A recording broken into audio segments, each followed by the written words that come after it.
2020. People keep saying that this year is supposed to be the best or one of the best years in gaming history. The year of dreams. We have Final Fantasy VII Remake, Cyberpunk 2077, Last of Us Part 2, Ghost of Tsushima, Halo Infinite, and even more unannounced games coming down the pipe. However, last year is widely regarded as a weak year in terms of banger games. This dichotomy got me thinking. When were the best years in gaming history? You would think with all the modern advances in consoles and PCs that today would be a golden age of games. You'd be wrong. So when was the golden age? Alright, before I dive in, what is a golden age? A golden age is a period of unmatched peace and prosperity for a society. For video games, we kinda have to make our own definition. I'm interpreting a golden age of games as a period of unparalleled creation, where the quality, quantity, variety, breadth, and influence of games was at its cumulative peak. Let's lay some ground rules before I begin. I'm only considering console and PC games, not hardware, and not purely arcade releases. I'm using US release dates. Japan and EU release dates may vary here. Lastly, I limited an age of games to around 5 years. The game industry is only 50 years old, and going above 10% of the industry's entire existence for an age seemed a bit excessive. So when was the golden age? Many will say the mid to late 80s, with the 8-bit age of NES, Atari, Sega, and more. But the 8-bit era was primarily the popularization of games and the rise of consoles.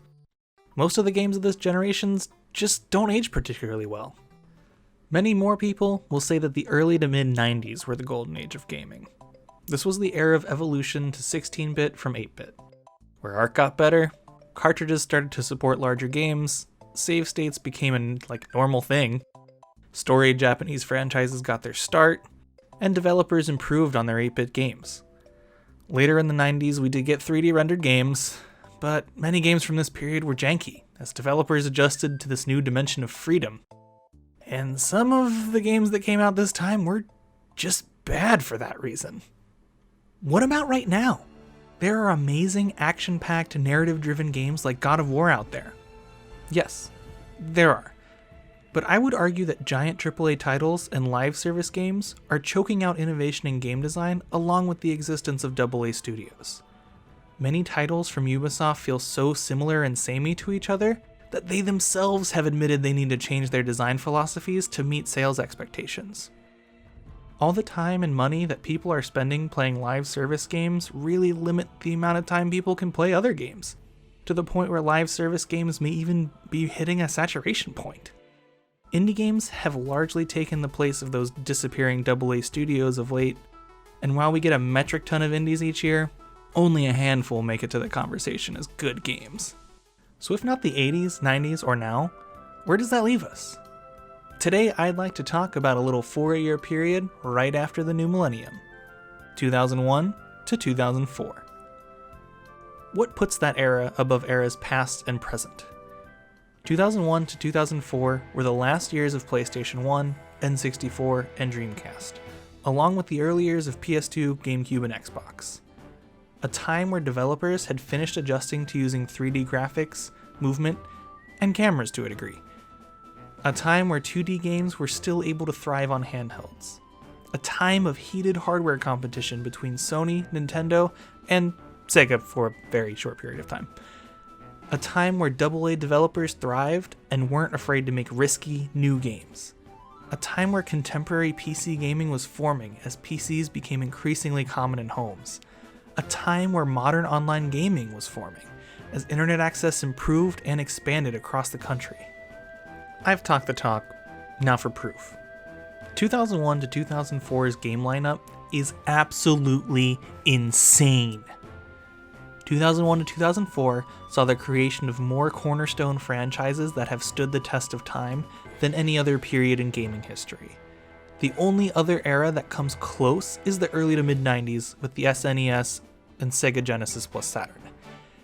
Here are just some examples of franchises that you probably know and love today that first got their start in 2001 to 2004.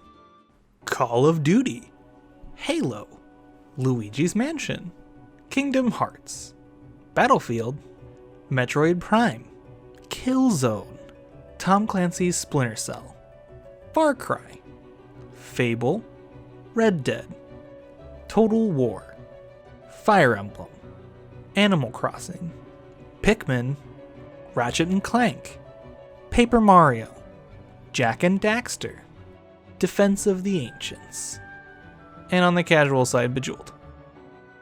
We're just scratching the surface of the games from this time period. Sure, these franchises all stuck around in one form or another, but a few of them completely changed the way we play games and created new genres. In 2001, Halo revolutionized shooters forever. It showed that FPSs could have deep lore and campaigns, tight controls, kick-ass multiplayer, and sell consoles all at the same time. A few years later in 2004, Halo 2 would revolutionize gaming again by setting a new standard for online multiplayer games that persists to the present day with their matchmaking system. You no longer had to browse through giant lists of servers that had space. You could just party up with friends and join games together instead of having to coordinate a raid on some unsuspecting near-empty server. In 2003, the Defense of the Ancients mod was released for Warcraft 3. Ring a bell? Defense of the Ancients, aka Dota, would be the game mode that led to the creation of the entire MOBA genre of games. League of Legends, Dota 2, Heroes of Newerth, Smite, and Heroes of the Storm. Blizzard even recently decided that it didn't want this type of creativity in its games anymore, and is claiming all custom games made in Warcraft 3 or Forge belong to them.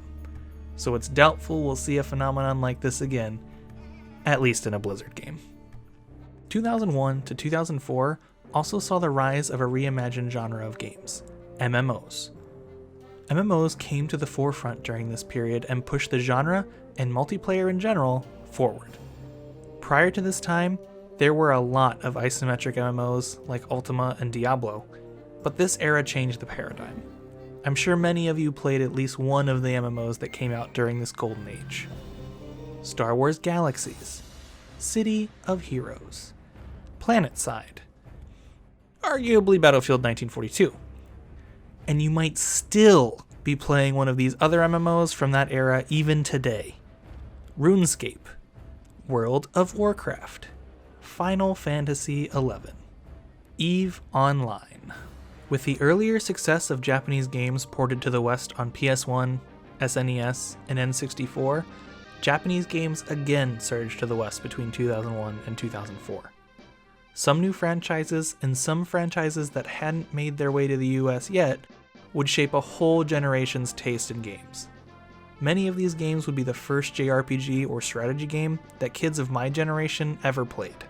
Tales of Symphonia, Pokemon Ruby and Sapphire, The Legend of Zelda: The Wind Waker, Ico, Advance Wars, Katamari Damacy, Onimusha Warlords, Phoenix Wright Ace Attorney, Golden Sun, Final Fantasy X, Sonic Adventure 2, Jet Set Radio Future, Metal Gear Solid 2, Metroid Fusion, Super Mario Sunshine, Soul Calibur 2, Final Fantasy Tactics Advance, Paper Mario: The Thousand Year Door, The Legend of Zelda: The Minish Cap, Metal Gear Solid 3 Snake Eater, Kingdom Hearts: Chain of Memories. Now, you may be thinking, damn David, this is pretty convincing. Most of these are great games and I can't believe they all came out in just 4 years. You're right, but I am not done yet. Remember open world games? Yeah, that genre got busted wide open during this time too. In just 4 years, Rockstar released GTA 3, Vice City, and San Andreas, bringing new meaning to open world and likely developer crunch. Alongside GTA, The Elder Scrolls 3 Morrowind, Far Cry, and MMOs in general brought the open world concept into other genres as well. Now, if I haven't convinced you by this point, I just must be wrong. Some other era of games must be the golden age. No. Here are the other 80-ish notable games from 2001 through 2004. Just ones I haven't mentioned yet, and that's still probably not all of them. Probably missed a few. Burnout, Conker's Bad Fur Day, Mario Tennis, Black and White, Red Faction, Max Payne, Pokemon Crystal, Dragon Warrior 7, Empire Earth, Star Wars Knights of the Old Republic, Neverwinter Nights, Warcraft 3, Reign of Chaos, Medieval Total War, Mega Man 0, Time Splitters 2, Age of Mythology, The Lord of the Rings, The Two Towers, Spider-Man, Sly Cooper and the Phoebus Raccoons, Warcraft 3, The Frozen Throne, Star Wars Jedi Knight, Jedi Academy, Star Wars Jedi Knight 2, Jedi Outcast, Jak 2, Tony Hawk's Underground, Prince of Persia, The Sands of Time, Beyond Good and Evil, Need for Speed, Underground, Star Wars Battlefront, Counter-Strike Source, Spider-Man 2, Star Wars Knights of the Old Republic 2, The Sith Lords, Half-Life 2, Ninja Gaiden, Mega Man Battle Network, Beautiful Joe, Zone of the Enders, Mario and Luigi Superstar Saga, Drakengard, Dark Cloud 2, Advance Wars 2, Black Hole Rising, Armored Core Nexus, Tony Hawk's Pro Skater 3, Crash Bandicoot The Wrath of Cortex, Civilization 3, Soul Reaver 2, Digimon World 2, Medal of Honor Allied Assault, Medal of Honor Frontline, Blood Rain, SimCity 4, Command Conquer Generals, Amplitude, Enter the Matrix, Attack on the Power of Juju, SSX 3, Crimson Skies, True Crime Streets of LA, The Lord of the Rings Return of the King, Crash Bandicoot, Final Fantasy Crystal Chronicles, Burnout Beat Down, Vampire Masquerade Bloodlines, Gary's Mod, Hyperluga, Undertale 2004, Xenosaga Episode 1, Mario Kart Double Dash. Too many. Every single game I've talked about or shown was released between 2001 and 2004 in the US. The quantity of high-quality games, innovation, new IPs, and new franchises that came out in this 4-year period is absolutely, positively bonkers. It's insane. All that said, are we heading into another golden age of video games right now? We'll see. Gamers are fighting back against shitty business practices like microtransactions now more than ever. Game developers are beginning to rebel against their employers and unionize. Narrative in games is constantly improving. AAA games are more expansive than ever, while the indie scene is exploding and hopefully leads to a new generation of AA developers. I'm hoping that a new golden age of games is on the way. But with giant publishers picking up more and more independent studios, I'm definitely not expecting a new golden age. Do you agree with my views on the golden age of games? Is my opinion literally a giant flaming hot pile of trash? Do you think a different period in gaming was even more impressive? Let me know down in the comments. If you enjoyed this take, give us a like and consider subbing. If you didn't like this video, give us a dislike and tell me why in the comments. I feel like I might be forgetting something. Super Smash Brothers win! No, I think I got everything. I think I got all of them. That's it. We're done.